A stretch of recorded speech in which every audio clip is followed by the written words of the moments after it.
MOLLYMAY, will you come out to play? Your smile takes the edge off of the day, and you're a light that brightens. This is MOLLYMAY, a bod pause pod and other nice stuff with me, MOLLYMAY. Hi, Chavish. I almost said hi, guys. Like, who is that? It's MOLLYMAY. Guys. Motherfucking guys. So I talk about VagWoolf all the time. My college girl gang of number ones. My lifeblood. My babies. And today I'm bursting at the seams to have a real life VagWoolfer. You know her as the girl who wore a Biggie Smalls tee to the Reba McEntire concert. She's my special little kipper snack. Beer just tastes better with her. My brilliant-brained, most Russian, non-Russian you'll ever meet. Emma, hi. That was the sweetest intro. Oh, I love it. I'll get it tattooed on my arm. My little The kipper most snack. Russian, but not Russian. Plus skipper snacks. My most Russian, non-Russian. Oh my God. So Emma is a woman who, for the second time in her life, is packing up all of her belongings and throwing them in a storage unit. Actually, you just did this. Yeah, I did. Like, I am just tired. And you're currently living in a apartment with just an air mattress? A one-room shack on the outskirts of New Orleans. Just kidding. Yeah, that was for you. Our apartment basically is just like a ballroom now with an air mattress. It's really great. Chic. Is it like really good, like singing acoustics? Yeah, tap dancing. I kept everything except for our air mattress. I mean, we kept our air mattress, our liquor, and my disco ball. What else do you need? Okay, before I forget, you packed up all your things because for the second time in your life, you're moving. Oh, yeah. Yeah. Well, now you're moving to Thailand. But before, you backpacked Europe for 9 months? 4 months. It felt really long to me. It probably felt long just because, like, the preparing for that and then the coming home and having to kind of, like, be homeless after was 9 months. Yeah. It was like we were living out of a backpack for 9 months. The actual doing stuff was 4. And that was great. I can't. Like, we have so much to unpack. Yeah. I want to back about a little bit. You have a air mattress. Yeah. It's the worst. A liquor cart. Yeah. And a disco ball. Mm-hmm. And that's what makes up your home right now? Yep. Why the disco? Why did you keep I love you so much. Why did you keep the disco ball? I just feel like you have to, like, have, like, what makes your house a home still. I mean, disco ball. Yeah. And when you, like, really dice it up, like, what do you need in your house for it to feel home? I bet it's not, like, a billion other things. It's usually you can boil it down to, like, you know, like, a few things that really make you happy. It broke my heart to pack up, like, of my Mother Russia section of my books, but you also can get a Kindle and read the Gulag Archipelago anytime without carrying around a volume, you know? So, like, I don't know. Like, what if your house was totally empty? What would you keep besides? Oh my God, that's the a rose? really good question. Yeah, but it doesn't even have to be a necessity thing either. Like, despite necessity. Oh my God, probably some sort of, like, white fluffy pillow. Yeah, that's great. I mean, yeah, we like plants. Really? Mm-hmm. Yeah. Yeah. Okay. Yeah. Yeah. I mean, plants are decor to me. Mm-hmm. Yeah, we've just been, like, making cocktails in our empty house, and it's fucking amazing. Like, I'm like, oh, we have this bottle of Campari. We just have to drink Campari spritzers for 3 days until this bottle's empty. Like, it's horrible. You sound so fancy. But I mean, I've never had a Campari spritzer. I'll make you one. You'll hate it. It's very bitter. You really like drinks that taste like black licorice. Yeah, what that's are they, kind of a new thing. Aperitifs? Yeah. No, digestifs. Could be either, I guess. A digestif is what you have after dinner, and an aperitif is... Before. Stimulates the appetite. No. Wow, you're so fancy. My wife's like Don't let me down. Yeah. My wife's a chef. She comes home with like one bottle of creme de violette to make. She wants to make one cocktail, so then we have it for 3 years, you know? But whatever. Anything creme de Yeah. whatever is usually just tastes like trash to me. Really? Oh, I yeah. agreed with you on that rant No. before I even knew what was going to Yeah, you did a lot come of out. nutting. Ugh. No. I'm like Busch Lights and dirty martinis, or get out of the way so I can get Busch Lights and dirty martinis. I've just been on a dirty martini kick lately. Before I would just say that it's Busch Lights. I'll make you an aviation. You'll like it. It's Wow. purple. It's not creamy. I don't think I'd like anything purple. Why? I mean, I agree with you. Fuck purple. I'm not into it at all either. But like, it's just lovely. I don't know if that I've ever eaten. I mean, like, I like purple. It's a lovely color. I don't know that I would I don't ever know. Do you? It sounds like you hate it. drink anything purple. Purple's making a really gorgeous comeback. Okay. I'll just take your word for it. Sure. I wouldn't. I don't know. Wow. Molly asked me in the car. I was showing her the free things I got from Sephora today, and she asked if it was a FabFitFun Fun. box. I had to. I don't know. I'm just like, You beat me in the car. it's like pull over. I'm walking. Okay, so Emma's birthday is in 2 days.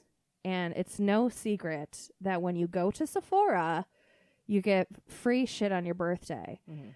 I'd lost track of time, and I just thought it was like you in your backpack you had a FabFitFun box, and I got slapped because it was, what was the shampoo? It was anti-aging shampoo. Yeah, I mean, those boxes just like gave me a lot of trauma at my last job because my job was like I had to deal with a lot of packages and the shit people would buy. That I was like, God, I need to think of some way to get people to pay money, and I can mail them a box of garbage a month. Like it's just this like gross.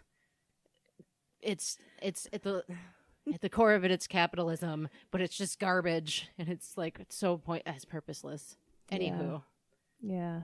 You're living a life of minimalism as you move for the second time in your life to a yeah. bye. I mean, and that's a product of I think traveling is now just like I see things as like what do they serve for me? I mean, getting this like box of crap from Sephora, it was fun, but like I don't know, it's just crap that's going to take up room in my life versus I could just be carrying around a backpack going somewhere cool instead, because I don't know, just the that's value so of it lovely. isn't diminished extremely for me.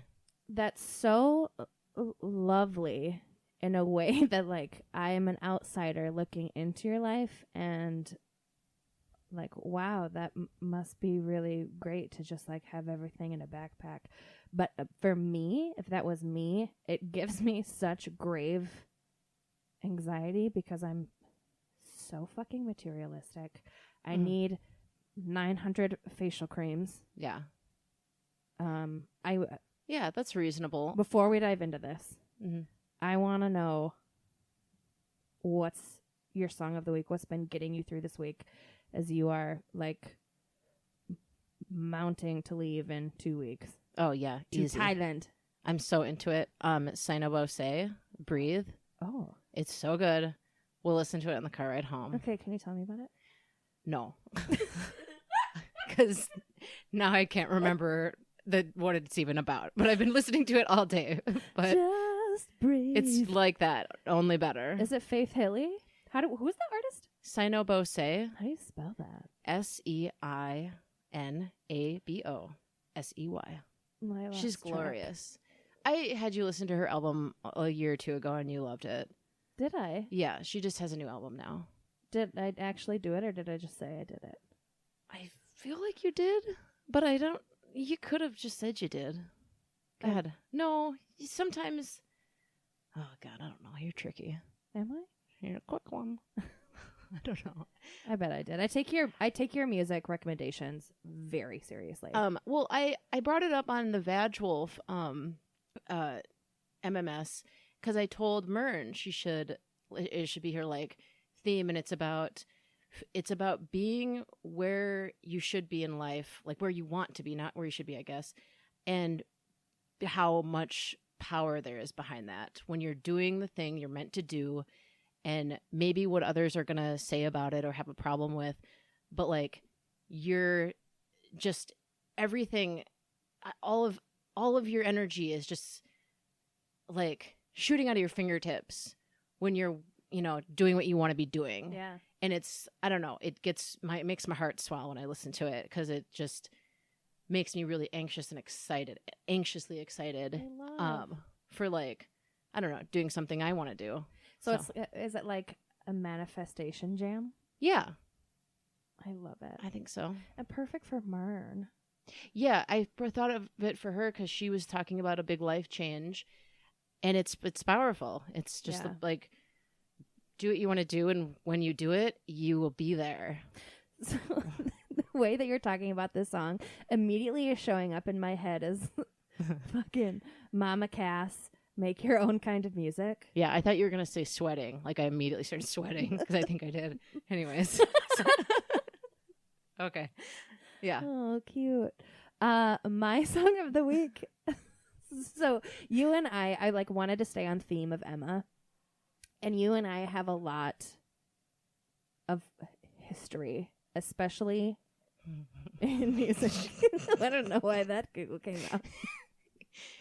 Maybe we should talk about how we met for 1 second also. I don't know if it pertains to anything, but it is funny. Go ahead. Yeah. So I met Molly, and she just was beginning to date her now husband, Johnny. And I'm like, oh, it's college. They'll break up in a week. I had an insane crush on Molly. You came over to my house. I wore a really tight bomber jacket. I had fingerless gloves.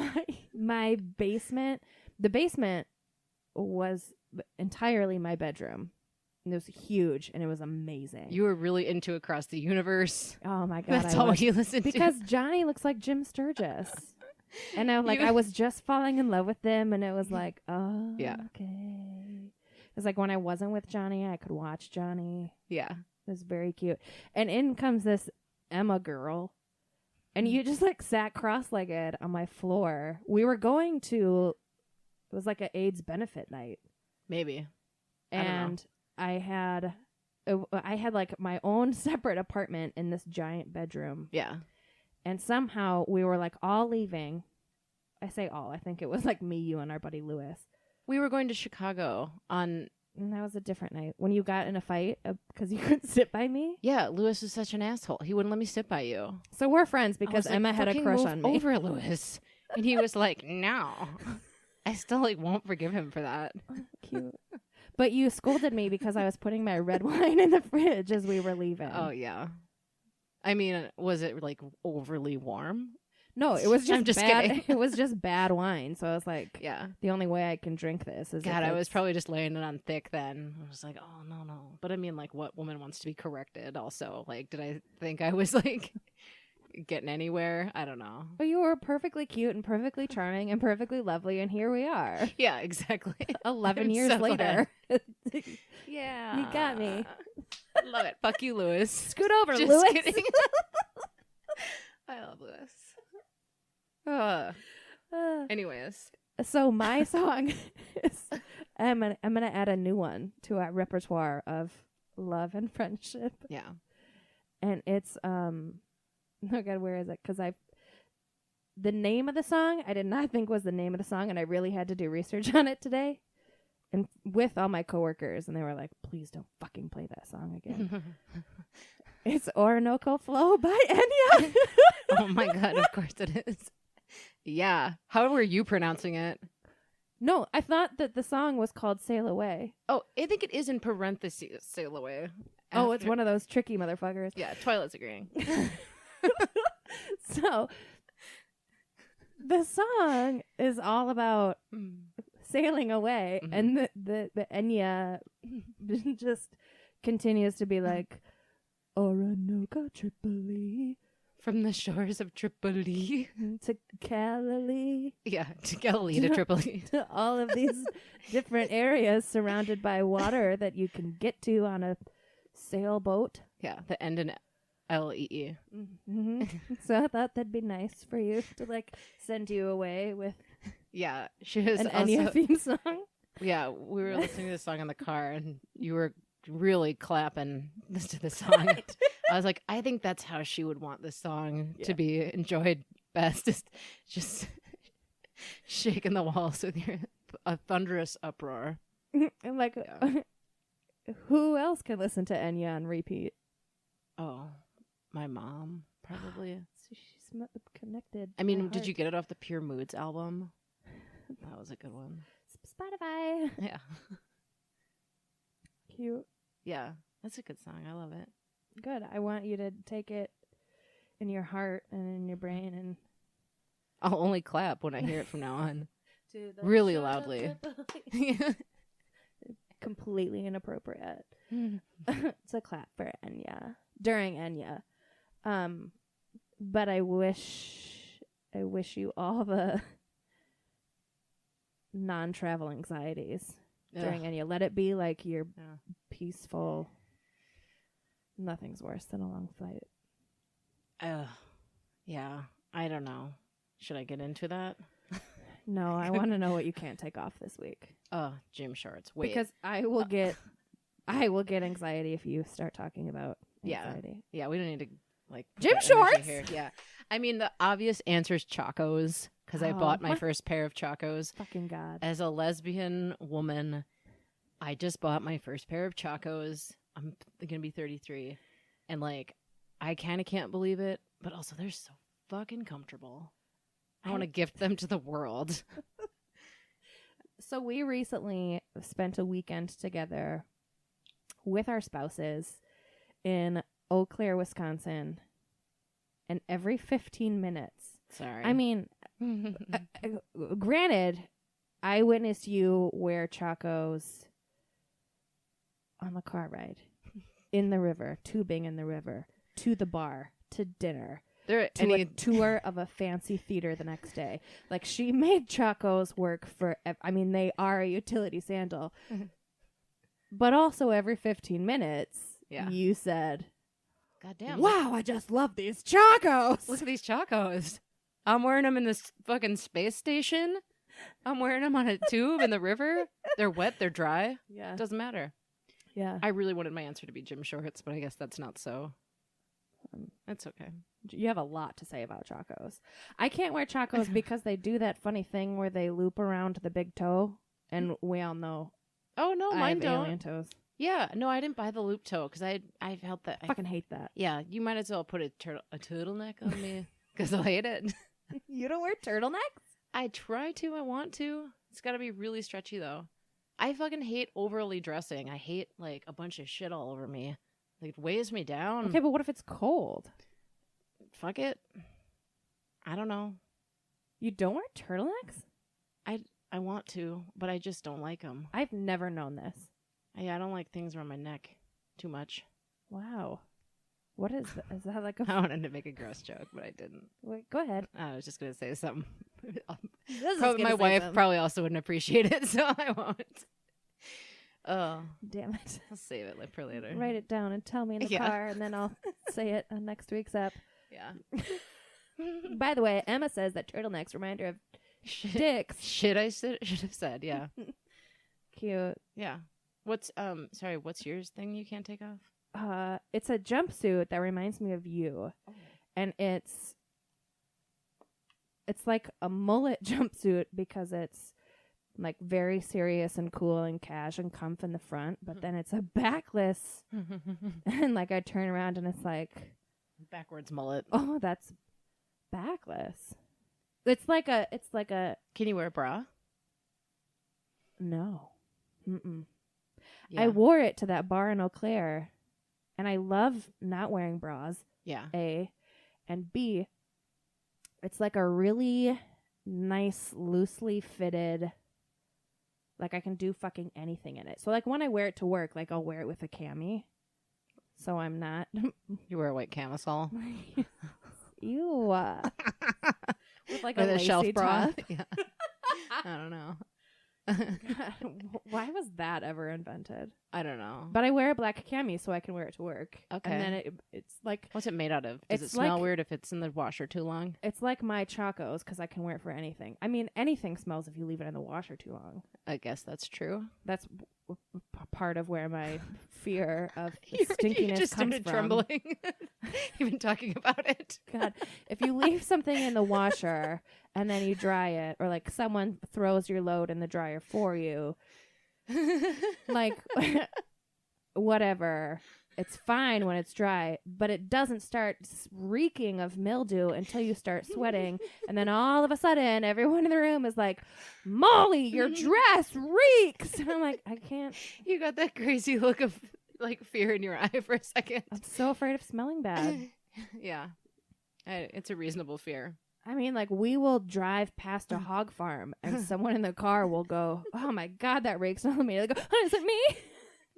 Is it my breath? Do you have any gum? Yeah. It's terrible. Right. And it was sparked from, I think, mildew in the washer. Yeah. Yeah. I mean, As soon as my mom stopped doing my laundry as a college kid. oh my God. I didn't do, my mom did my laundry until I left the house. Okay. Oh, I thought you meant like your mom came up to do your laundry. Oh my God, no. I lived That was 5 that hours judgy. away. Oh my God. Okay. No. I was like, well, I don't know. It's from Iowa. They're helpful ladies down there. Oh, that's very sweet. Yeah. We are helpful ladies. Yeah. But this jumpsuit, it's like I mean, it can't be silk because Is it rayon? it was cheap. Oh, yeah. But it's like, it looks like one of those matte silk, like old school Jerry Seinfeld blouses uh-huh. with the really good shoulder pads. Oh my God. Because I can wash it Yeah. and it looks like it's wrecked, but then it dries with like a matted, almost like from far away, almost like a micro suede Well, vibe to it. yeah. I remember that silk shirt with the shoulder pads. I wanted to wear at Reba McEntire, but then I sweated through it so bad you could crack it in half. Yeah. So then I was like, well, looks like I'm wearing this Biggie Smalls muscle tank. That is how it happened. Yeah. So, Fucking chic. yeah. It's a rough time to wear silk. Who is your I was gonna say who you can't not follow this week? Who's your account? Your following, your inspo, your I wrote this down and crossed it off 20 times and then recircled it again because apparently I'm torn between Social Practice Mafia and Proletariat Trophy. wow. I don't know if I said that last one right, but they're all leftist memes. Can you tell me more? Yeah, it's just like things. They're all memes about the ruling class, and like essentially like a lot of them are kind of rough, especially since John McCain died. It's like or a lot of them are a bit about like pissing on Ronald Reagan's grave and stuff. Oh. I don't know if he's dead. He's not dead, right? He is. Okay. Anyways, so they are rough. However, they are thought-provoking, and they might be problematic to your existence, but I like that because they make you question, just like, I think it's, I don't know, just makes you like ask questions. Is it like one of those accounts where you are like you'll be a little buzzed and like sitting on the toilet or like a little stony baloney and you're flipping through your phone and then you're like, oh shit, no, that's right. Yes. And then you go like in a whirlwind, like Yeah. you start spiraling and then you're like, I'm not Emma Rick. Who am I? What's my life? Kind of. I mean, some of them are just stupid, but then some of them really like hit the nail on the head for me. I'll be honest, a lot of them I don't understand at all. But then I'm like, why don't I understand this? Because apparently 19 other people liked this, only 19. So then I'm like, I want to figure it out. So Wow. I don't know. That's where I'm at. Otherwise, I guess Chardonnay and Xanax because I just found out that's how you say that. Anyways, Is it fully spelled out? yeah, all one word. Chardonnay and Xanax? Yeah, that's too hard, right? I mean, now that I know what it is, Yeah. I can't go back to not knowing that. Yeah, I guess. Yeah, I mean, I follow a lot of animals and cats. Do you follow Pet Room? Because they are mine. Oh no, I'm also into Subway Creatures right now too. That's a good one. Do you follow that one? Like Yeah. like the Pizza Mouse? What? Subway creatures is just like shit that happens in the subways. And it's always like some lady breaking up a raw chicken in the subway, or like some guy making out with like a railing. Oh, that sounds awesome. It's pretty funny. Oh yeah, like some guy like putting his motorcycle in the subway car, and other people like calling him an asshole because they can't fit on the subway. I don't know. Can't relate. We don't have a subway here in I know. Murdercrapolis. Yeah. Just kidding. It's not Murdercrapolis. I mean, we That was do. an old name. It's like, but I don't know. It's like a 2-car kind of thing. It's basically a trolley. Goes downtown into the Mall of America. It's great. I love it. You do take the train a lot. All the time. I love it because sounds really shitty, but like I'm from South Dakota, you know, and like I like anything that you can drink while you get there. And people in Minneapolis in particular have a big problem with that, you know, especially if you're driving. It's not good. But like in South Dakota, it was all gravel roads. So you just kind of drove to your destination with a roadie. So I can do that on the train here without killing anybody. So it's really the best of both worlds for me. I love that for you. Yeah. That's hilarious. Yeah. You just sit on the train and booze? Like if I'm going to the Mall of America, or if I'm going, I don't know, if I'm going to Marshall's downtown, if I'm going to go to, God, I don't know. Anywhere? Church? Yeah. Here's church. If as long as it's downtown or at the Mall of America, yes. Oh my God. And you'll just always get on the train with a roadie? Yeah. You're so smart. I know. I tried to get you to take the fucking train with me one day, and you were just like, oh my God, I can't add another stop to my stop. If I have to drive to your house and then get on the train, what am I going to do? And I was just like, oh no, my that God. was a very stressful day, and we were going to the airport, and you wanted me to, and we are so bad at traveling together. I don't know how you've like made a living out of traveling, because yeah, every time we are on a plane together, I have to literally hold Emma's eyeballs from falling out of her head. They're like halfway in my fist. Yeah. Yeah. Well, I have some travel anxiety, so.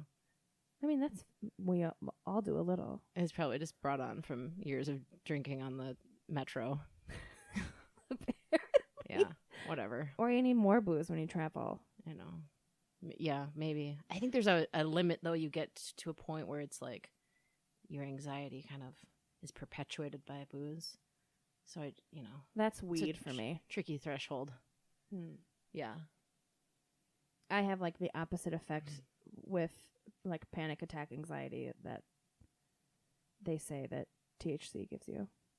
Mine like perpetuates it. Ella's really been teaching me how to smoke weed properly, so I'm getting better at like the paranoia and the feeling uncomfortable about it. She's like, you can't smoke it like you're eating a cookie. Like you can't just go hard at it like you do everything, you know? See, and I think this is training from us chugging yellow beers as children. Yes. If it's in my hand, I got to get rid of it. Yes. Yes. Yeah. Right away. So I can get another one. I don't sip anything. I mean, the fear is that there's not going to be enough. And I know! I have to get them all first. Yes. That's one of the check boxes of alcoholism. Is that like... I mean, I just call it efficiency because, like, I don't want to have to go buy more. I want to get to where I need to be. Somebody else can deal with it because they weren't fucking fast enough. Oh, you just cleared up a lot of our friendship for me. Yeah. God damn it, Emma. So I want to back up like 15 years, or let's say like when we were 20. Sure, that's close enough. That's 18, I guess. You are from a small town in South Dakota. And I'm so interested in like in learning from you about like how you got this travel bug and how like you have carved this amazing life for yourself that is like so out of society's norms, and especially like a stereotypical super small town in South Dakota. And like, this is a really big question. I'm just going in at it. Yeah. Like, A, what was that like for you? And like, B, what is it like coming home to that? Yeah. or like what your family thinks of this and like how you deal with or like okay. Yeah, there's a lot in that question. I know. So I'll start with the first it's a part. Big guy.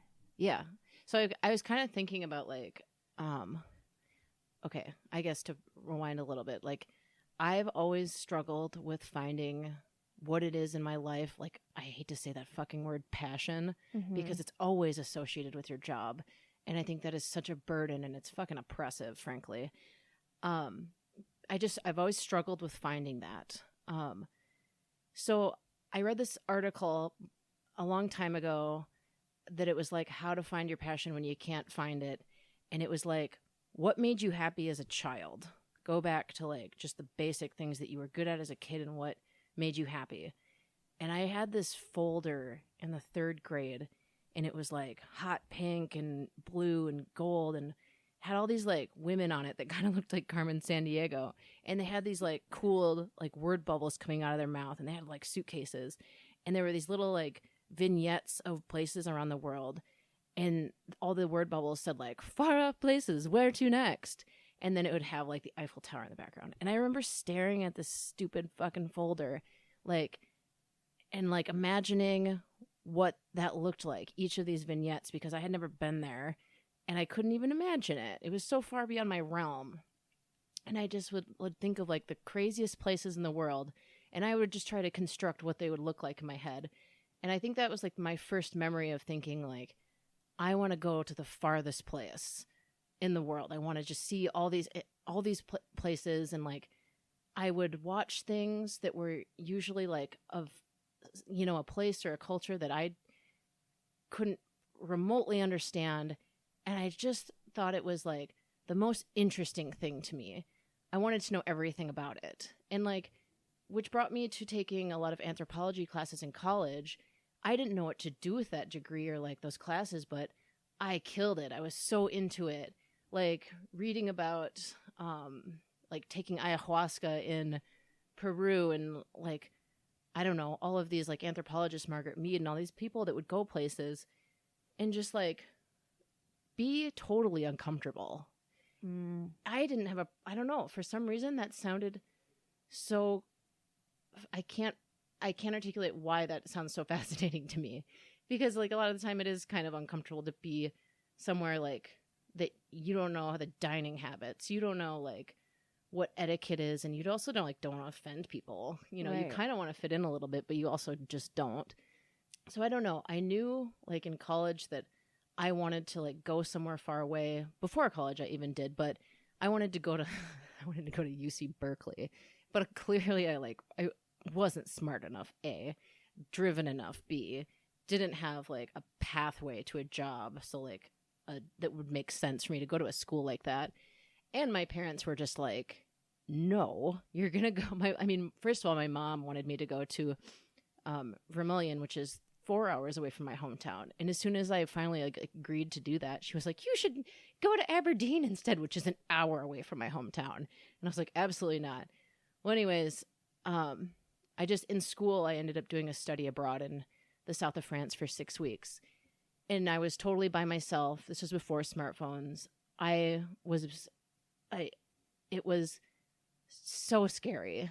My host mom was like a half hour late to pick me up from the airport. I couldn't call her because I didn't know her phone number. So I landed in this tiny town by myself, spoke like really no French because my French teacher in college was actually a cake decorator. You know? Only in Vermilion. Yeah. So this woman sweeps in and she kisses both my cheeks and she takes me away and takes me for tea and like, and is like, now we speak French. And I was just like, I don't know. I couldn't really hold my own. Well, day 2, she drops me off in the middle of the town and just like, get out of the car, get out. Oh my God, she's a great teacher. Oh my God, it was amazing. But at the time I bawled my eyes out, but she was like, get out of the car. You need to go get acquainted with the city. Oh my God, find amazing. your way home. So for about the next 6 to 8 hours, I walked around this town hopelessly lost. But it was the first time just somebody wasn't fucking pampering me and was just like, figure it out. And it was like hard and scary. And I was also dating somebody at the time. So I had a significant other back home. But by the end of the 6 weeks, I didn't want to come home. I wanted to stay there. I felt like I was onto the language. I was pretty self-sufficient. I was getting around fine. I had a routine at that point, and I was like, this can't be it for me. Like, I went home, but I was just like, I want to plan the next thing. And I had friends who were teaching abroad too, and I knew I wanted to do something like that for a way to stay, to do something out of the States, but it just wasn't. I just knew, like, I guess in the back of my head that it wasn't the time yet. So I didn't go anywhere for a while until I actually got married. And then thank God I like met this person who says fucking yes to all these insane ideas, you know? So my parents hate it. They're like, I don't know. They're as supportive as they can be given where they're from. I mean, I think if I was like a straight Christian person, maybe my life would be exactly how they wanted it. I'd be living in South Dakota with my fat farmer husband, and we'd have 4 kids, and we'd be going to church on Sundays. But like, I think after I came out also, I think my parents realized like maybe my life is going to be a little different. And just that in itself kind of took me out of maybe the South Dakota equation a little bit, because I just didn't, I don't know. It is like home to me, I guess, but not really. The South Dakota equation, that's powerful. Yeah, I don't know. It just doesn't fit for me. But Right. if you ask my cousin who has 3 kids, they like, it's what they've known. It's what they've always wanted. It's what they've aspired to. Well, yeah, and it's totally fine. Yeah. To each their own joy, but like, I don't know. I longed for some diversity in my life, and just wasn't the way I wanted to live. Yeah. So yeah, my mom is always like, I've always been really close with my mom, not really with my dad, but I think she gets nervous because she always thinks like, if I do one thing, I'm going to want more. And it's usually true, frankly. Like, she like cried when we left for 4 months. She was just like, I'm scared for you, whatever. But like, also people in South Dakota, or I don't know if it's this part in the Midwest, they are so afraid of things that are remotely different, and they think they're normal and everybody else is fucking weird. And I think it's to their detriment, kind of, because it makes them not experience things a bit. I don't know if that sounds harsh or judgmental, but being from the Midwest, I see this often. I think that there's a certain amount of fear-based living that isn't realized. Right. And like, one of the things that I want to talk to you about is like, you have positively bucked that fear, right? Like, I'm still afraid, but it's kind of like... But here's what's so fucking cool about you is that you're not afraid to make the moves, which is like, you're not only dreaming, but you're doing. And that's so interesting and so powerful and so motivating. And there are people in the world that are like, yeah, I will travel, or like in the US especially, I will travel when I have the money to travel. Right. Well, that comes down to like, about your life and what you find fulfilling and not fulfilling, and what you're willing to do about it, frankly. And like, just because I travel doesn't mean there's an amazing life around the corner in Thailand or something, but like, it's kind of like, wherever you go, there you are, frankly. And if you are not happy, like, this kind of goes back to when I was talking about like finding your passion and stuff. I kind of just was like, I don't know if I'm going to find my passion, but I know this thing, like, of packing my life up is thrilling to me. Most of it is in the planning of like the what should we do and where should we go kind of thing, because that's what I think about all the time. Wow. And like, all of those things, like money, are excuses to like, I know that sounds really, I guess I shouldn't say that. It's not an excuse, but like, you can do anything.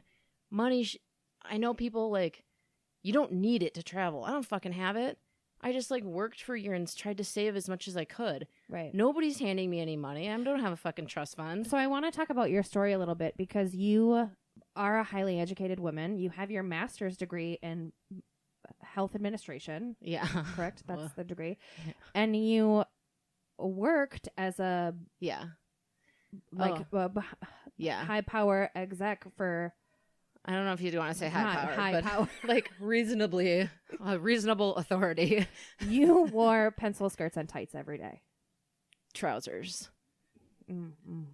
Yeah. I like that. Yeah.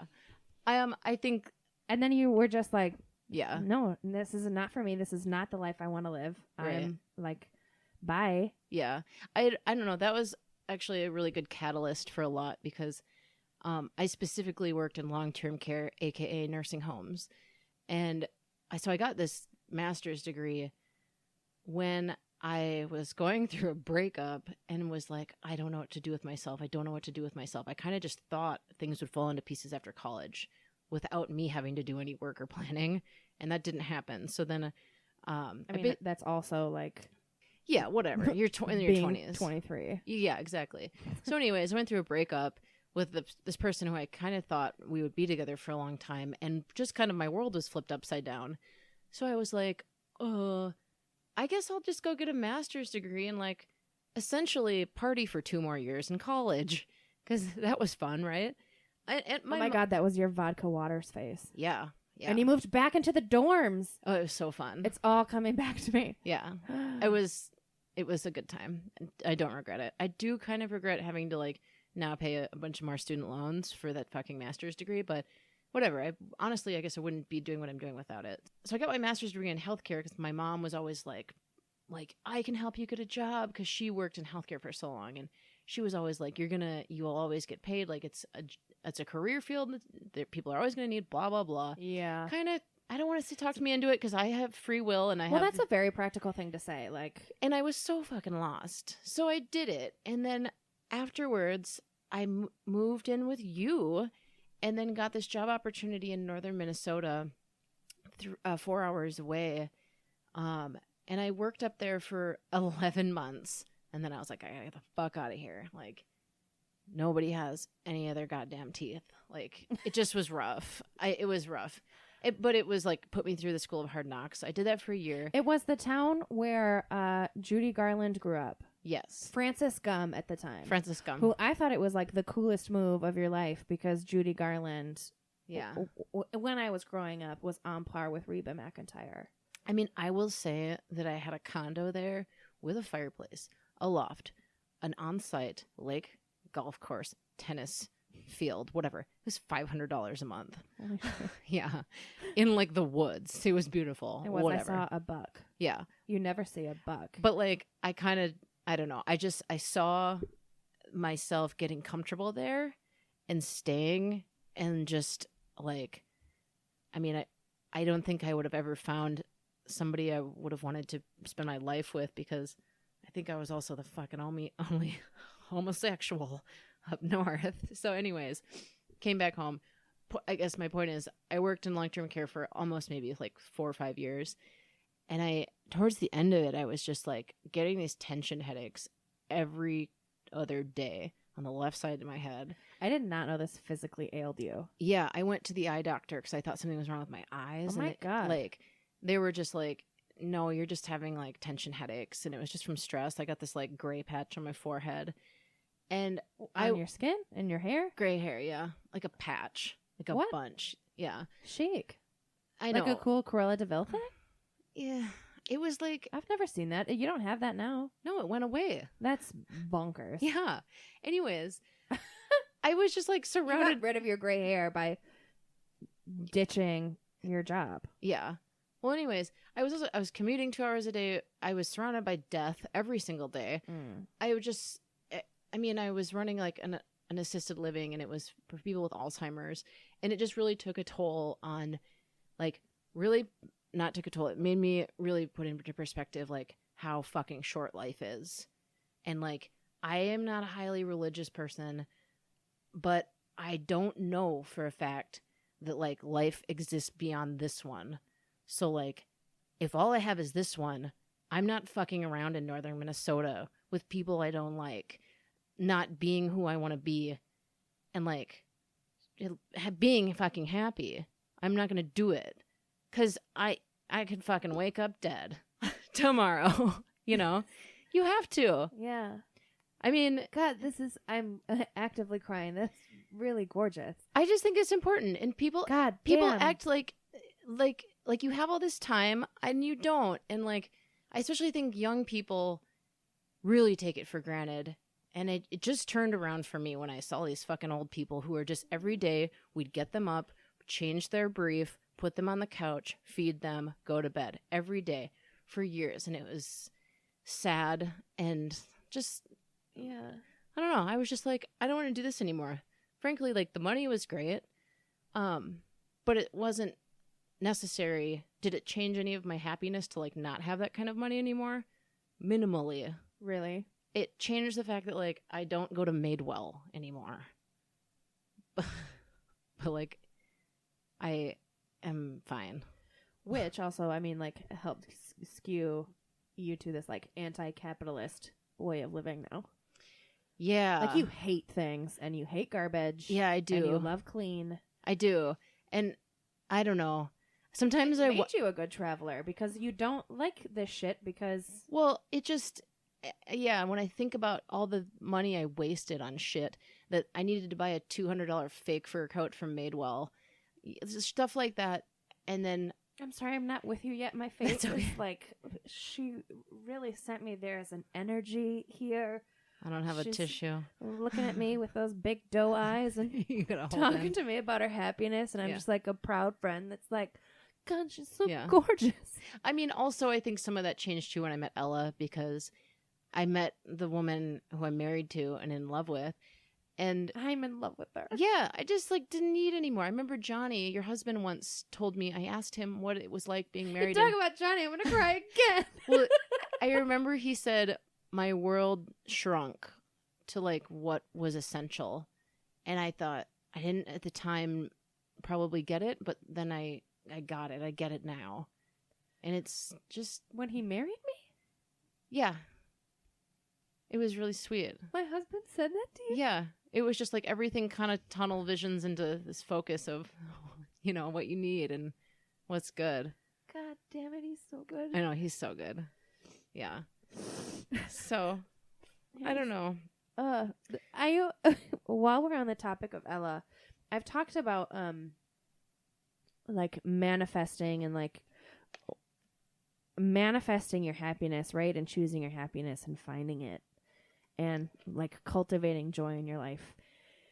And I remember you were dating someone and you had written down and manifested what you wanted your future partner to be and how you wanted that person to make you feel.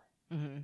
And I mean, it was like not only like how you wanted them to make you feel, but what you wanted their job to be. Yeah. And where you would go. Mm-hmm. Every detail. every detail.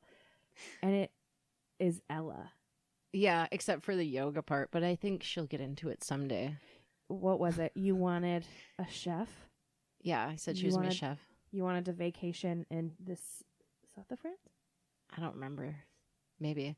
I do remember saying she was going to have wavy brown sex hair.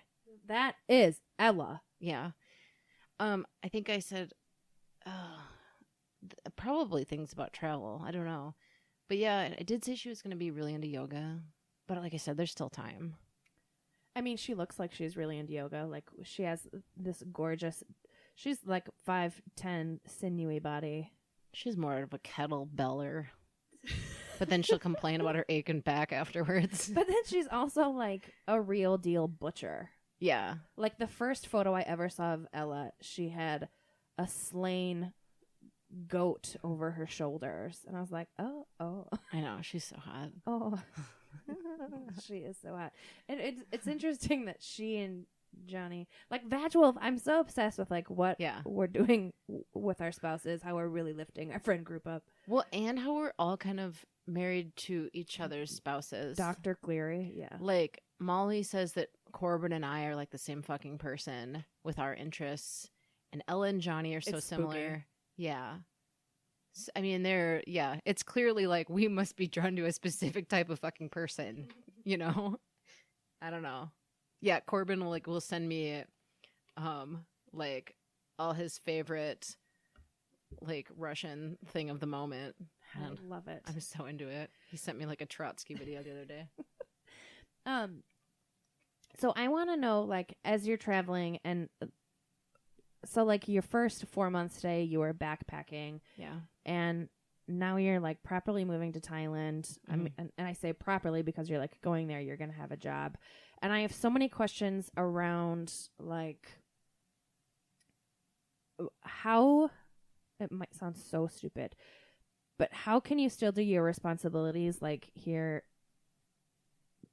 like I'm tied to so much student debt, for example, and like also feel like you can live like an exciting, like while investigating this whole new world that you're existing in. Yeah, I have to tie that stuff into what I'm going to make there because, like, I do pay student debts. So I did this last year because I took a very low-paying job to be able to have free time and do what I wanted and plan for travel.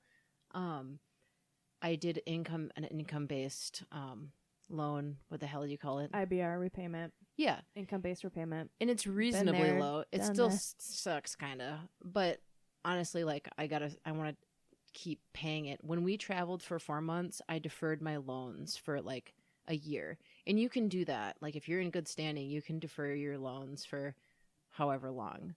And you give them a reason. I think I said I was opening a business. And I don't even think they looked at it. They were like, sure, sounds great. And then I just started paying them again last September. Mm-hmm. So it gave me some like cushion time between getting home and getting a job again. Mm-hmm. And then once I started my new job, I did an income plan. So that's stuff I'm still going to pay. It all comes out of my account like electronically every month. So I don't have to think about that shit. Otherwise, like I have worked the last couple of years to deliberately not have things that tie me down too much here. Like I want a dog so bad. But like I just know I'm not done being on the move yet. So I'll just torture my cat and drag her over, I guess. Yeah. Which leads me to the next thing. Okay, Harley is a geriatric. She's so cute and pretty. She's what, like 12 years old? She's a beautiful button. She is, and you are so obsessed She's with like her cat. either 8 or 15. I'm not sure. Somewhere in between there, though. Somewhere between 8 and 15. Yeah. And you are bringing this geriatric cat to Thailand. She's in her golden years. I am so confused. Yeah. I think it's going to add some interesting, like, when I say interesting, it's probably going to suck for like a day. But honestly, like, I got her a little kennel. Yeah, I want to know like the logistics of how. Yeah, like, I understand why you would want your pet and like your number one with you. Oh yeah, I won't explain that then. Well, Just kidding. right? I mean, like, yeah. if I'm moving somewhere for an unforeseen amount of time, like, yeah. I mean, it's not that hard. Like, people take their pets with them all the fucking time. Didn't a lady just take her ostrich or something somewhere? And anyways, tried to put it in flight, but I guess they had a problem with that. But so you have to have a little cage that has specific dimensions. I'm a little worried because the kennel and the cat can't weigh over 15 pounds, and she's a ripe woman. She's about 12 and a half pounds, and that's without the kennel. So oh, you don't get to take a fleece blanket then to line it. No. Also, I found out about bare bones, Harley. These little pee pads that you can put in her thing that won't bunch up. It's so fucking gross to me. It'll absorb. Yeah. I mean, it's kind of gross. She's going to shit. I'm going to have to reach in there and pick it up with a Kleenex. Shut up. Yeah, what else am I going to do? And then what do you do with it? Throw it in the trash. Like in the bathroom? Yeah, or be like, can put it in my puke bag if I'm not puking in it. No. Yeah. I mean, I'm not going to leave it in there. If it's a solid shit, I will. I'll take it out. But honestly, she's going to get Kitty's Xanax. So you drug her? Yeah, I'm probably going to have to drug her. That sounded very... Well, it's true. Coming in hot at you, but no, I would absolutely drug the animal. Yeah, I mean, I think it's only fair to. Chardonnay and Xanax? Yes. Yeah, Anthony, I can't say his first name to save my fucking life. But doesn't it smell? Yeah, I'm sure shit stinks in a small area. People are going to fucking hate me. I mean, there's like, here are the options. She suffers for one full day, 26 hours. It's a shitty flight. Or God she damn. suffers the rest of her life because she has to live in my parents' basement where nobody pays attention to her. She can't go outside because she has the feline HIV. That's another bag of worms. That happens. That's not just a Debbie Downer line. Yeah, no, it's real. Feline HIV. You heard it here. Yeah, she can't be around other Awareness. cats. So anyways, when I talked to the gentleman... Oh, she can't be around other cats? What if there are other cats on the plane? Well, she can't, like... You have to be extra careful with her pee She and can't poops. bite other cats. Or they can't bite her. That's what it is. Oh. You know, they can't be humping each other or whatever. I have to talk to the man that's hiring me tonight to ask him about, like, how easy is it going to be for me to find a condo that has pets? Like, you can have pets in. Okay, step back. Yeah. You're moving to Thailand in 2 weeks. Mm-hmm. You have a job. Yeah, I think so. Fuck. You are teaching, Yeah. but you're going to find a home when you get there. Yes. What is your brain doing? I have to really, like, deliberately just chill out. There's a lot of unknown in these types of things. Like, they'll help you. You won't be sitting there. They will pay for 50% of my hotel accommodations for up to 10 days right when I get there. Amazing. And I think they're going to help me find a condo. I don't know if that is like, here's the classifieds, or like, I know a guy down the street, or what that means. That's a pretty loose term. I was telling Ella the other day, like, if I had never traveled before, no way I'd be fucking doing this right now. Because specifically, I've been told by several people that Thai people have a very different idea of time and like what's important and urgency, and they're very chill. They like there's a specific word for it, but they like peace of mind. Things are not gonna they're not gonna get all fucking like, I should go with you. yeah, and they're just not gonna get really high strung about I things. say that because, like, I need that in my life. Well, I've been talking to a girl who lives there right now, and she's just like, there isn't this approach to like urgency the way we deal with things, where it's like punctuality is so important here. It's not that important there. I mean, and the guy that hired me is like, I still don't know technically like what location I'm at, and he's just like, oh, just relax. What do you mean? I'll let you know 2 weeks before you get here. Like, I don't know if I'm teaching in Bangkok or like 3 hours away from Bangkok. You don't have to have an anxiety attack though. Like, it's fine. I'll be where I'll be. You know, Right. There's nothing I can do about it. I signed on for this. It's gonna be great. They're going to take care of you because it's like a program, right? Yeah, I mean, But, like, you got this, like, teaching English as a second language. It's like a program? No, I mean, it's just like an agency. If it doesn't work, honestly, if I get there and I'm not feeling taken care of, I can A, go find another job, or B, go have fun in Thailand for 2 weeks and come home. With your cat. Yeah, it'll suck. Does your cat have to be in quarantine? No, that's kind of why we picked Thailand. Oh. Yeah. Oh, my God, that's hilarious. We originally... You picked a country where your cat wouldn't have to be quarantined? And that Ella and I can be our gay selves happily and openly. Because we originally wanted to go to China. Yeah. Vietnam was one and China was one. And, like, yeah, just wanted to make sure, like, we could still be ourselves.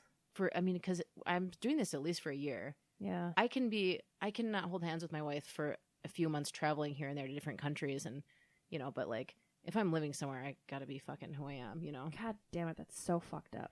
I know, because it just is another shitty thing about there's That's like a whole other level of traveling that, like, yeah. I wouldn't, Well, like, yeah. my privileged ass wouldn't have to think for half a second about. No, I mean, even being like a woman, there's so many places like I can't go to by myself. I would have to, like, I've always wanted to go to areas in the Middle East, and I will someday, but some places, like specifically like Saudi Arabia, I think, I would have to get a guy to either front as my husband or brother.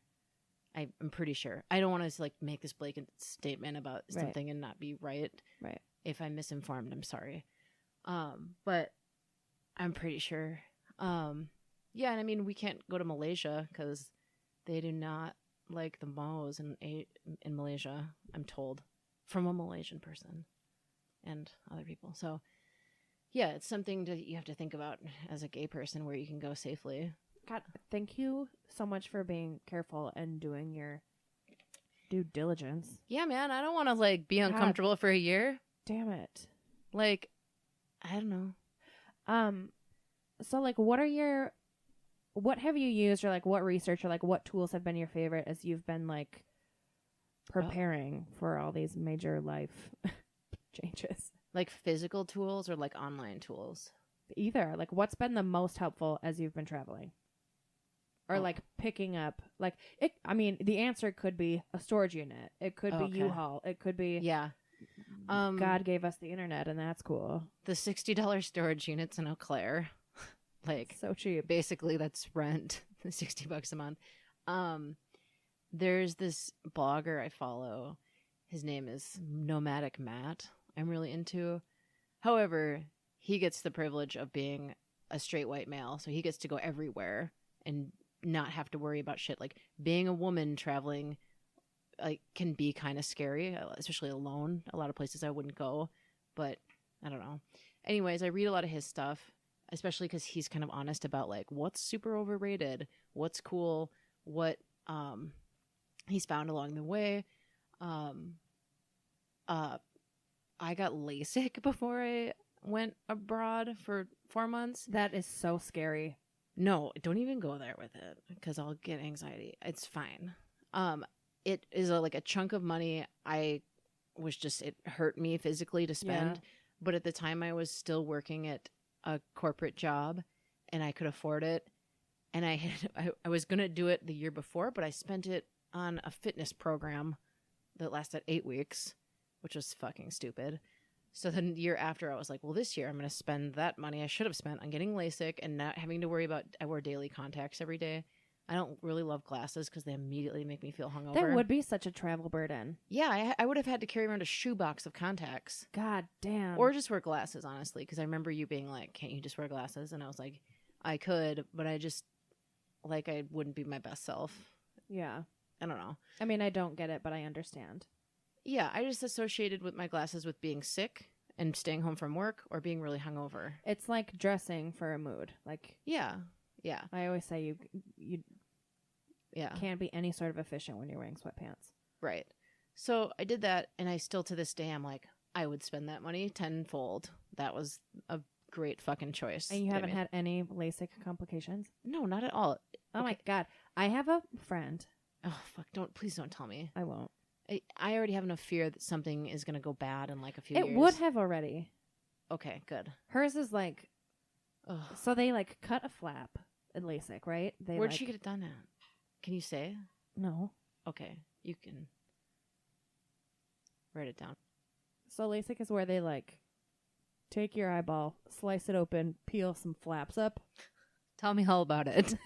Like split it and open it up with the clamper. It's like a pap smear of the eye.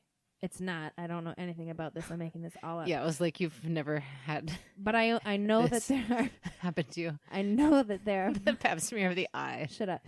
I know that there are flaps because my buddy's flap never healed and it gets stuck on her eyelid. That's the dumbest thing I've ever heard. It is real. I think your friend is fucking full of shit. No, I saw it and it looked like permanent pink eye.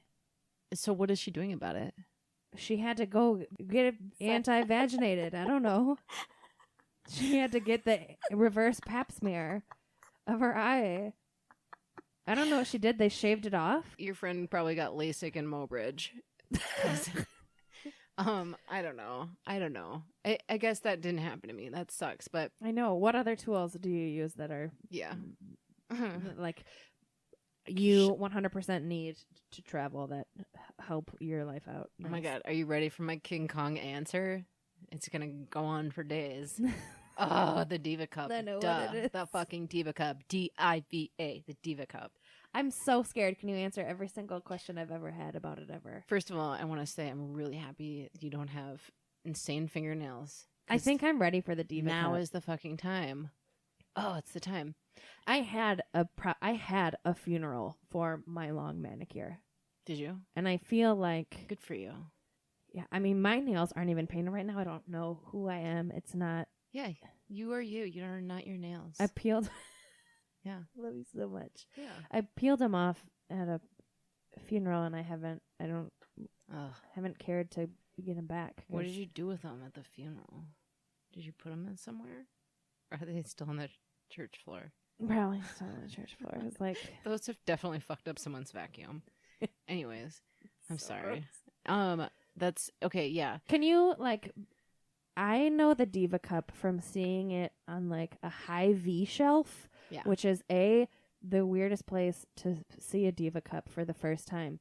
B, is it? I thought it was like, I mean, the packaging looks like it's something like a doll tea set. I mean, yeah, it is pink and purple and like flowers. And it goes in your hoochie cooch and it sits there and collects yes.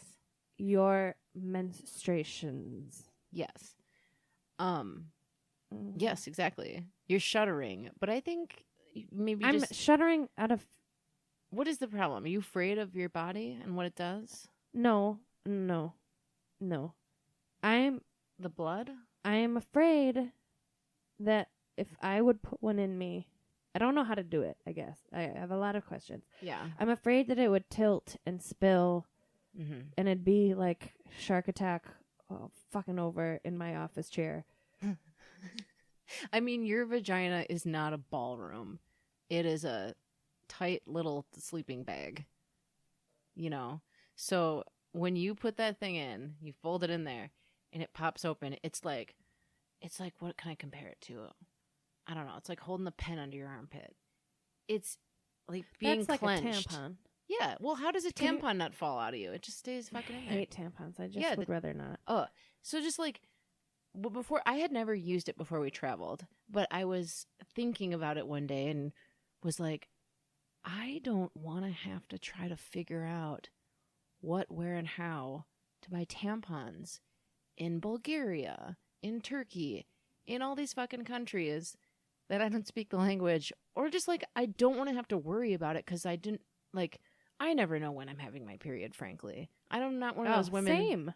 I can't keep track of anything. I don't keep track of it. I don't want to keep track of it. I go by my back pain. So if I have back pain, I know that 2 hours later I'm going to get my period. Wow. So if I'm on a train somewhere, and I never have all those extra tampons that a lot of women have in their boot, you know? I just... My friend Wendy always keeps them in her boot. Oh my God. Like, remember my wedding night? I got my period on my wedding night, and nobody had a tampon. What if I would have had the fucking Diva Cup? I had my period, my wedding too. Ugh, you gave it to me. Probably. Sorry. I always have my period. Yeah. So it's like I think Diva Cups are really cool, and like the idea of it and the science of it. Yeah. And I think it sounds really fucking healthy. And I just like... Yeah. Does it come in like a gajillion sizes? It comes in 3, right? I think I've done it's a little bit of research. 2 sizes, unless they've come out with a 3rd. But like... How do you know what size your hooch is? Well... Your vagina. I would say... I can call it a vagina. I'm not 3. Right. I would say you're over 30, so like get the number 2. You've been used to having sex for a while and like tampons and stuff, so get a number 2. I got a number 1 and it didn't really work for me, so I switched to a 2 and I gave Ella 1. I don't really know what the difference is because they frankly like look like they're the same size. Is it like when you buy tights in Target and it's like you are this tall and you weigh this much, so your vagina must be a size G? I don't know. I would just start with a 2 because I feel like we probably have kind of similar vaginas. Do you want to like lay down and get a mirror and compare? I feel like, yeah, okay. I'm shocked we have not done that yet. Have we and forgot about it? Well, there was that time we'd made bronze. Somebody made, bronze casts of our vaginas. What was that time? Yeah, okay. There are bronze casts of our vaginas out in the world. I have mine. Yours is in some art studio. I just want to also, I'm kind of still mad at you for not getting mine. And also your husband picked out which one he thought would be mine. And he was right. And you still didn't get it for me. There was a whole sea of bronze vaginas that I was looking at. I didn't know which one was mine. And my husband went, "This is yours." And I was like, are you sure? And then the artist was like, "Yes, Molly, that's definitely yours." Yeah. The artist molded Cameron Stallheim. Okay, we're gonna say his name because he's an amazing fucking artist, Yeah. and he does like cast body work, and He needed some hoo-has for his work. He was making a wall of pulsing vaginas for his senior show. And it was super cool. Mhm. He picked the hairiest batch of bitches to fucking pour molds on too. He made a shave. I shaved better than I've ever shaved on any prom night. I've never shaved on a prom night. I don't know why I said that. Yeah. I had a full bushy boo till. I don't know where you were when like we did it because Amy and I. Because I was the first vagina he had ever seen. He did mine. Oh. Okay. And I was like, I'm not going to do this Oh, he myself. did it. I want Okay. it to be done right. And he was like, okay, so you'll be my first, and Yeah. my first in all of these different areas. Yeah. Amy and I laid on our backs in her bedroom and watched the live action version of the Flintstones and poured the liquid latex on our vages with our knees up by our ears. Wow. What's his name in the real life? Cameron. Flintstones? Cam. No, he's Dan on Roseanne. He's in the movie. John Goodman. John Goodman. The Olsen twins, they're in it. Now I'm going to forever associate John Goodman with your vagina. I'm fine with that. She is a bit of a John Goodman sometimes. When she's angry, I have watch more out. questions about the Diva Cup. Oh, yeah. So I guess the things that really make me feel happy about it is like I have probably saved fucking hundreds of dollars not buying tampons. When No I get my shit. period, I go to the cupboard and I get my Diva Cup. I'm not like, I need a fucking tampon. How do you wash it? You just wash it with soap and water and like you can boil it if you want. Oh, I'd boil it. Yeah.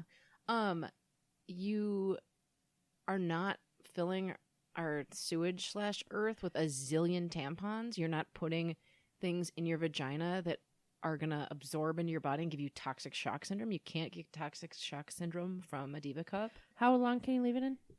I mean, really, as long as like you need. They say on the box 12 hours. I've left it in longer than 12 hours. It's been fine.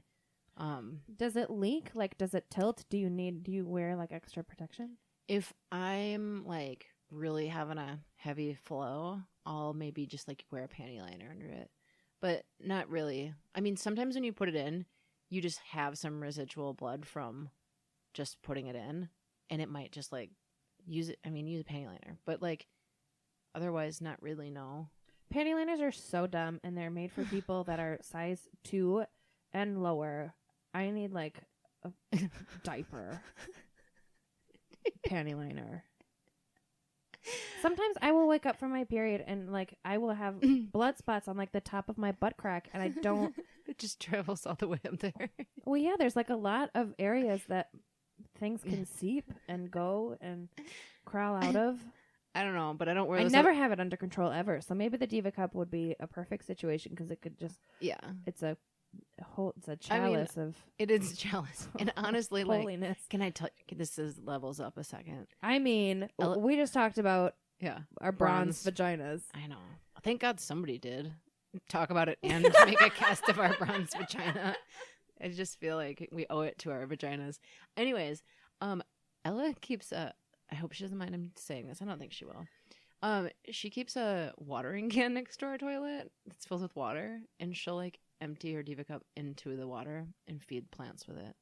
Just to let you know, the plants I just gave you are filled with our lifeblood. Yeah. So as Emma and Ella moved to Thailand, I said I would take their entire jungle of an apartment and keep their plants alive, which like They're all kind of half dead, so maybe it's not working. well, like I'm just wondering, are the expectations that I have all of your children in my home that I feed them my blood? If it gets you to use a Diva Cup, then yeah. Okay. How do you get it out? You stick your finger in your vagina and you press against the Diva Cup. So is it like a Nuva ring? No, I don't know. I've never had one. No. You pop the seal because it does suction onto your cervix. Oh. So you want to pop the seal, so you just like press it, and then Is it way up in there? No, you can feel it. It has a little tip too. So once you pop the seal, it'll kind of drop because gravity will kind of pull it down a little bit if it's filled with blood, Uh-huh. and then you can just pull the bottom part out.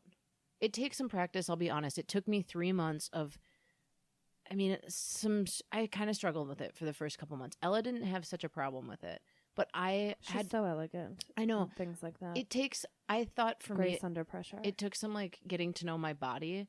Like in the morning, I can't just go take my Diva Cup out right away. I need to like walk around, do my thing for like at least 45 minutes, and then I can go take it out. But like when I lay there all night, it just doesn't want to. So I've accepted that. But right when I started, I was like, I want it out now. And it was like, I want to see it. it just is a practice. So try it and like don't expect that the first month you're just going to like be amazing at using it. I think it's fascinating. The first time that you took it out, were you like, what's all this? I was amazed. I was just like, this is so great. I'm going to lean over, wash this in the sink. I'm going to put it back in me. I mean, like, I'm not going to think about it for another 12 hours versus not having to change a fucking tampon in another 2 hours, you know? what, like the health of it? It's In terms of like, because when we have our periods, when use tampons, I like don't see my period. I don't see how much blood I have. I don't see what it looks like. Mm-hmm. I mean, every once in a while, it'll like Mm-hmm. chunky chunks McGee. Yeah. What's that about? You need to eat more red meat or something? No, it's like when your period gets clotty. Okay. I feel like there's something. Do you ever like study your Diva Cup? Like, what's this? Yeah, like if it is super bright or dark or like heavy some months, you can really like get to know your body a little better and like, Fascinating. you know, And like really know your cycle. yeah. And sometimes if it's like less days than it normally is, I'm like, oh, what did I do? Did I exercise or something? So it's like 5 days Wow. instead of 10. Like What color is your Diva Cup? clear-ish. Oh, it is? Yeah. I guess I'm imagining it to be purple. We already went over purple. Fuck purple. I want a purple one. You could probably paint it with spray paint or something. Yeah. Just kidding. Don't do that. How do you empty it in public? So you just, if you're in a bunch of bathroom stalls, sorry, I just hit the microphone with my hands. If you're in a bunch of bathroom stalls where there's like 2 sinks but 5 toilets, I empty it in the toilet and I just wipe it out with some toilet paper, put it back in, Okay. and then I go wash my hands. You like a handful of blood. Yeah, hopefully you don't have a handful of blood. I will. Well, maybe don't change it. Like, where are you going to be? The movies? Change it before you go to the movie. I was gonna say about- church. Like I go to church all the time. Do it before you do stuff like that. Or you can probably honestly wait till you get home. You get so anxious. It's like palpable. Like you get this thing in your neck sometimes that like really shakes when you get nervous. Like you don't have to do it now. What if I get stuck somewhere with this fistful of blood? What am I gonna do? Honestly, it happened to me one time in a Hy-Vee, and it was right when I bought it. I don't know why I was such an idiot and decided to change it at a Hy-Vee. Why does everything happen at Hy-Vee? Hi, Chai. Yeah. And I was just like, I hurried up and ran to the sink and washed it. And also, if somebody else, like if you saw somebody washing their Diva Cup, I would just like avert my eyes and be like, looks like they're having a problem. You know, we're all women who have to deal with our periods. Like people can just also kind of fuck off. I feel like I would be like, can I help you? Like, how can I help you here? And then I'd end up having to do like a situation. She would probably be like, it's my Diva Cup, sorry, and be mortified and want to get back in the bathroom stall to, you know. Yeah. So, I mean, yeah, the Diva Cup. It's That's amazing. I'll try it. Yeah. How long are you gone? At least a year. Can you give me a year? No.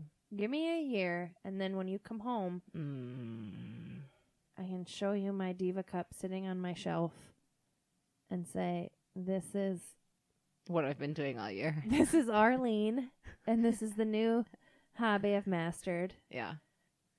in taking care of my period like I should as Yeah. a woman in her 30s. I mean, let's go get one after this. I was going to bring one, but then I didn't, and then I brought you a cookie, but then I ate half of it. I wanted to bring you something. I love it. That's so It was a tender. snickerdoodle. Cute. Yeah, sorry.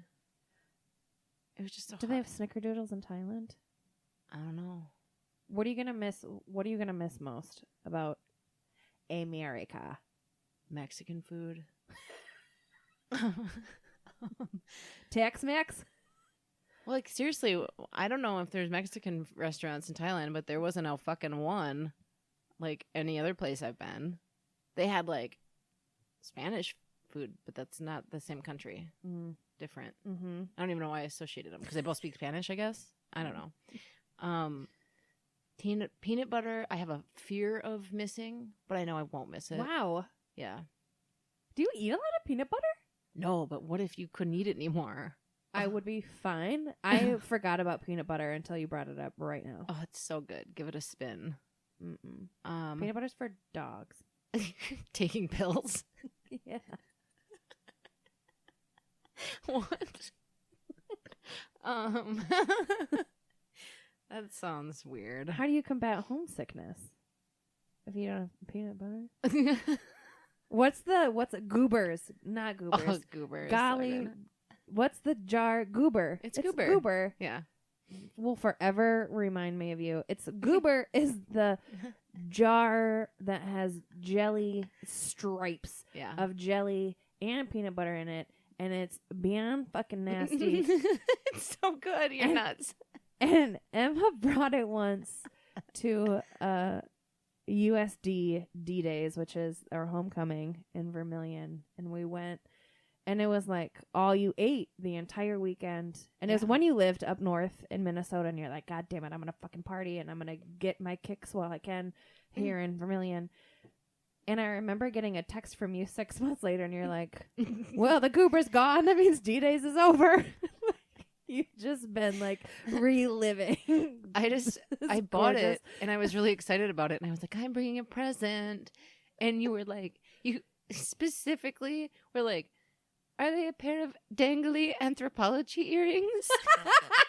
And then I took out this jar of goober, and you were so disappointed. Like, it was like it wasn't the like exchange I thought it would be. That sounds very 2012 me. Yeah. You just found out about the West End, and you were like at the West End all the time. I worked at the West End. Yeah. There's an anthropology. You were just like, oh, sorry for not giving you what you want. I was like, yeah, that was the other thing I was going to bring is anthropology earrings. I'm so shitty, and I'm so sorry. I mean, you got to tell it. I owe you the Diva Cup. Yeah. I do. Yeah. God, I like, you're so knowledgeable. Oh. And you're like, I'm as a friend sitting here across me and like hearing you talk about like finding your passion, like bringing it full circle. Like the first thing that you talked about was defining your own passion and not having it be related to a job. Sorry, I'm sorry to interrupt you. And you're living your life, and it's so gorgeous, and it's enviable. And what I love about it is that you're not waiting, where I think so much of our society is like, I need to like hurry up and wait so I can then live the life I want. Yeah. Right? Like you are doing it now. Like you're paying your student debt and you're moving to Thailand. Well, and I'm so proud and in awe and obsessed and in love with you. Well, thank you. Don't say enviable though, because it's not anything anybody else can do. I mean, I know some people have kids that have a house, but like I feel like you can work things out in ways to make whatever you want to happen, do it. It's just, sometimes it's details, and I know there are struggles that I don't have that people have, so I don't want to sound like insensitive, but yeah, and I think it's enviable in a myriad of ways because you are cultivating the life that you want, and you're finding your happiness, and like have this no apologies. Like, I'll see you when I see you, Mom. Love you. Skype me, you know? Yeah. Like, I mean, you're living your life for you, and that's enviable. It's amazing. Well, yeah. I mean, I'll visit you in Thailand, but I'm not moving there. Yeah. I mean, there's like some fear still associated with it because, like, all right, just because I'm in a different place doesn't mean everything is going to be perfect and, like, you know, everything I want it to be.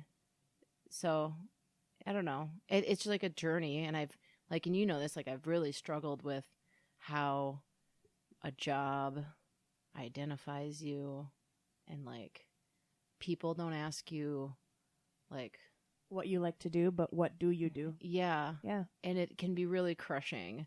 totally. So I don't know. I think just try to find ways to do what you want to do to make you happy, and don't make money the thing that holds you back, because you can fucking make money by having a job and just not spending it. I'm so inspired, and I'm like itchy to do a lot of things in terms of like me finding my happiness and like really focusing in on it, and not Good. and like after this hour and a half with you, like sitting down and making my dreams an actuality. Yeah. Like, you're so inspiring. Yeah. Thank you so much for being here. Well, thanks for having me and like talking to me about it. And this was like a really fun space, and like it's always fun to fucking giggle with you and stuff. I'm so obsessed with you. I'm so obsessed with you. I love you, Smoochie. Bye. And if you got this far in the pod, I'm impressed as fuck and really grateful to have you listening. If you want to know more information about me or the show, check out the show page on matriarchdm.com, where we host all of the What I Can't Take Off, our progressive Spotify playlist from the songs of the week, and obviously the reminder of who to follow for the week, all in a nice little fucking Matriarch Digital Media bow. Theme song is MOLLYMAY by Ben Karen. Like, I'll never get over saying that. It's so good, right? Thanks for listening. You're so cute.